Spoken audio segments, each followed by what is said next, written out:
최근에 제기된 문제 제기 내용 중에 하나는 5천만 원 이상 수익 내는 거대 슈퍼 왕개미들 얘기만이 아니라 개인 투자자들도 조금 힘들어질 수 있다 이런 문제 제기가 있었습니다. 부양 가족이 주식 투자로 100만 원 이상 벌게 되면 인적공제에서 제외되고 건강보험료 올라갈 수 있는 가능성이 커진다. 현실적으로 지금 제도상으로 이렇게 될 수밖에 없는 제도라는 문제 제기가 있습니다. 이 지적을 주로 박 작가님도 했던 걸로 알고 있기 때문에 어떤 내용인지 말씀해 주시고 이 질문에 대해서 답을 이상민 위원께 듣는 순서로 하겠습니다. 예, 이제 근로자들이 이제 연말정산 받을 때 이제 피부양자 이제 공제를 받는데 이제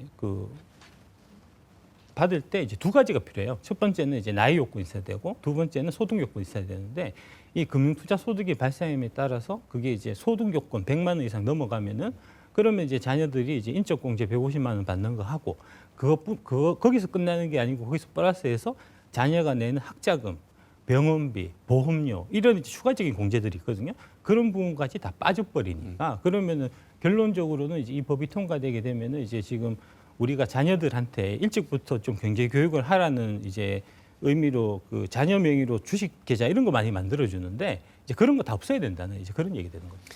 시장이 좋아가지고 그 대학생 자녀들 명의로 된 주식 계좌에서 100만 원 이상 수익 나면 연말정산에서 잘못하면 교육비 공제하고 싹 다 빠지는 공제 대상에서 빠져버리게 되면 이 어떻게 보면 배보다 배꼽이 더 큰 폭탄을 맞을 수도 있다 이런 걱정이신데 어떻게 보십니까? 지금 연말정산 공제를 빠지려면은 소득이 일정 규모 이상이 되면 빠지게 되는데요. 예를 들어서 우리 아버지가 수의를 해서 100만 원 소득이 생기면은 연말공제 대상에서 제외가 되거든요. 근데 어떤 분 아버지는 주식을 투자해가지고 몇백만 원이 생겨도 현재는 연말공제 대상에서 제외가 되지 않았어요. 지금 현재가 형평성이 없는 거죠. 왜 어떤 노동을 한 아버지는 연말공제에서 제외가 되는데 주식 투자해서 돈을 번 아버지는 연말공제 대상에서 제거되지 않는 현실이 오히려 더 합리적으로 되는 거다라고 저는 생각을 합니다. 지금 그렇다면 박 작가님 예상하기에 100만 원 기준 계속 가지고 가면 그리고 제도가 시행되면 여기에 직간접적으로 영향을 받는 사람 얼마나 된다고 예상하십니까? 수십만 명 되겠죠. 수십만 명. 예, 최근에 이제 2020년 코로나 그때 이제 증시가 막 화랑이 되면서 이제 그때 붐이 불었던 게 실제로 뭐 증권사나 이제 금감원 같은 쪽에서도 많이 이제 장려했던 게 자녀 명의로 이제 증권 계좌 만들어주는 어릴 때부터 이제 경제 교육을 시켜야 되겠다. 이제 그런 부분들이 되게 많기 때문에 아마 수십만 명이 다 해당이 될 거고요. 그러니까 결국은 이 정책을 우리 자녀들이 일찍부터 주식 투자나 뭐 각종 금융 투자에 이제 하면서 이제 금융 교육을 시키는 게 좋으냐 그런 거 다 때려치우고 예금이나 해라 이렇게 이제 하는 게 좋으냐 하는 거를 우리가 사실은 이제 우리 국민들이 선택하는 이제 그런 상황이다라고 보시면 네, 이상민 위원님 말씀하신 취지는 충분히 공감합니다만 현실적인 상황으로 잠깐 돌아와서요. 100만 원 넘을 가능성은 굉장히 많이 있어 보이지 않습니까? 그 양도 차익 과세라는 것은요. 어차피 생긴 소득에 대해서 과세를 하는 거예요. 근데 소득이 생겼을 경우에 우리 원칙적으로 이 다른 주식 양도 차익 소득과 다른 근로 소득을 차별 대우를 했던 여태까지가 이상한 거지. 그러니까 그 원칙적인 주장은 저도 10분 알겠습니다. 네. 과세해야 된다는 형평성이 있다는 건 알겠는데. 그럼 국민들과 합의를 해야 되죠. 네. 우리는 소득 중에서 이 근로 소득은 조금 더 강하게 과세를 하고 어떤 주식을 통해서 번 소득에 대해서는 과세를 하지 말자라는 현재 상태를 그대로 유지해야 하는 것이 좋을지 안 좋을지 국민들과의 토론을 통해서 한번 좀 같이 생각해 봐야 될 주제일 것 같습니다. 이거는 개인적으로 제가 이상민 위원께 여쭤보고 싶은데 이상민 위원 보시기에는 이거 이대로 시행하면 100만 원 이 기준이 된다면 둘 중에 하나인데요. 내 주식이 안 오르기를 기도하든지 아니면 100만 원 수익 볼 것 같은 우량주 갖고 있는 분들은 자녀 주식 팔고 나갈 가능성 없다고 보십니까? 그건 오해인 거고요. 예를 들어서 마찬가지로 제가 연봉이 오르면 저희 근로소득세는 많이 내요. 그래서 근로소득세를 피하기 위해서 연봉이 오르기를 싫어하는 사람은 아무도 없거든요. 저 마찬가지로 이 연말공제 때문에 내가 주식이 오르면은 그 내는 세금보다 더 많은 소득이 생기는 겁니다. 그래서 주식이 오르기를 바라지 않는 사람은 아무도 없습니다. 근데 이 과세 대상 규모가 박 작가님 보시기에는 주식 투자 기본 공제 금액이 5천만 원으로 크지 않습니까? 그래서 아니, 이거는 그- 극히 예, 예, 일부라는 예. 주장이 있어요. 예, 예, 근데 이 만약에 이런 상태라면 예.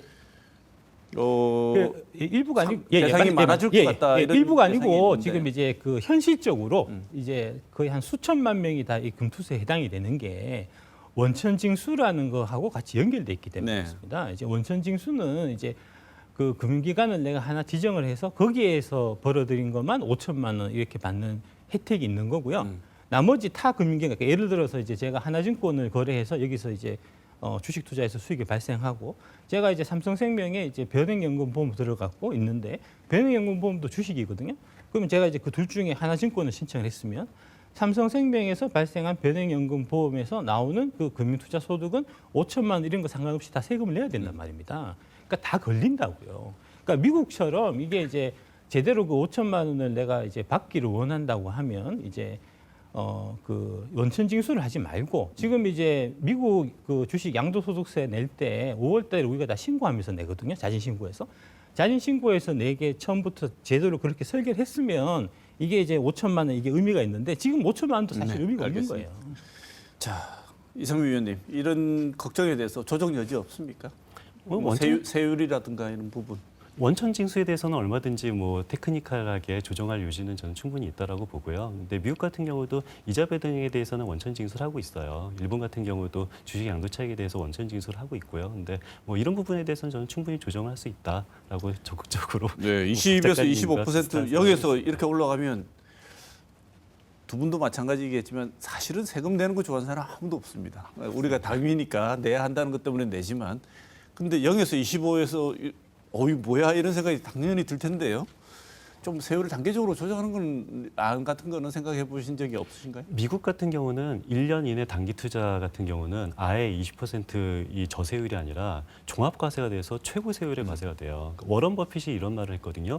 나의 세율보다 내 비서세율이 더 낮다. 왜냐면은 워런 버핏의 대부분의 소득은 이 근로소득이 아니라 이 배당소득이잖아요. 그래서 워런 버핏은 너무 이렇게 배당소득에 대해서 세율이 근로소득보다 낮은 것은 이것은 정의롭지 않다라고 말을 했는데 지금도 뭐 25%가 이 근로소득 세율보다는 고소득 기준으로는 굉장히 낮은 세율입니다. 그래서 지금도 차라리 저는 낮다라고 생각을 네. 합니다.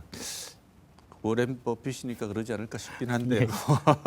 자, 금투세 이게 한 차례 유예를 했지 않습니까? 그런데 지금도 여전히 찬반이고 제 생각으로는 두 분이 오늘 말씀하신 내용을 진행 과정을 봐도 원점 재검토하거나 법안을 시행하거나 간에 또 걱정이 되는 내용으로 사람들이 걱정 많이 하는 게 뭐냐면 장기 투자 안 할 거야. 이렇게 되면 길게 가져갈 수 있겠느냐 이런 걱정을 하는데 장기 투자 유인책이 없다 이렇게 얘기하는데 장기 투자 유인책이 필요한 이유가 뭡니까, 박 작가님?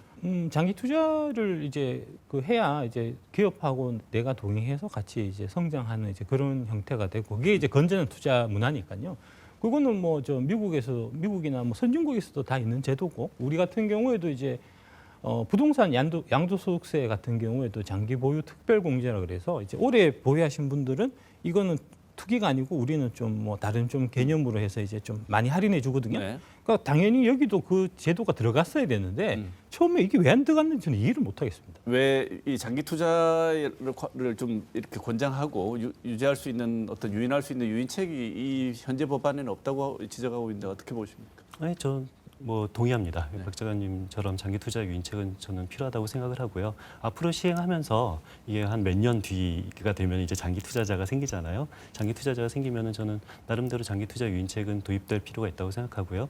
미국 같은 경우는 단기 투자에 대해서 좀 더 징벌적으로 고세율에 적용합니다. 뭐 우리나라도 이 단기 투자에 대해서 더 고세율을 적용하는 방법도 있고 알겠습니다. 장기 투자에 대해서 좀 더 유인책을 적용하는 거 저는 다 바람직하다고 네. 봅니다. 아마 오늘 밤을 새도 이 문제는 확대되면은 너무나 많은 얘기들을 나눠야 될 것 같아서 오늘 토론은 이제 마무리를 할 시간이 된 것 같습니다. 오늘 1분씩 드리겠습니다. 마지막으로 하시고 싶은 못하신 말씀 1분씩 하시고 끝내도록 하겠습니다. 누가 먼저 하실까요? 박 작가님. 예. 저기 상하이 앞바다에서 이제 나비가 날개짓을 하면 그게 이제 리우데자네이루에서 이제 그 허리케인이 된다 하는 게 그 유명한 나비 효과거든요.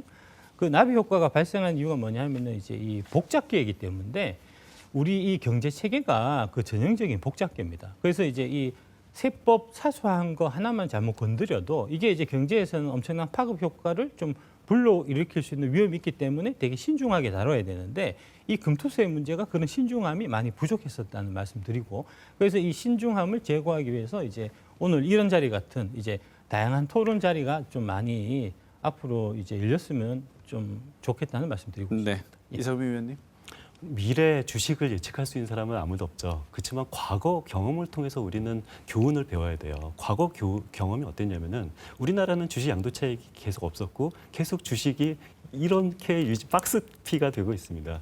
미국은 주식 양도 차익이 도입된 지 굉장히 오래됐고요. 미국 주식은 지금 사상 최대값을 하고 있죠. 제가 가장 우려하는 것은 시장의 불확정성입니다. 주식 양도 차익 과세가 내년 1월 1일 날 되지 않으면은 대체 언제 주식 양도 차익 과세가 될지 항상 시장은 불안감에 평생 시달릴 수밖에 없는데요.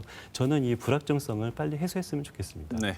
자, 오늘 배터리 아저씨 박순혁 작가, 이상민 나라살림연구소 수석연구위원 두 분 모시고 정말 뜨거운 감자 금투세 찬반 논란 살펴봤습니다. 자, 오늘 좋은 말씀 주신 두 분 감사드립니다. 오늘 토론 여기서 마치겠습니다. 고맙습니다.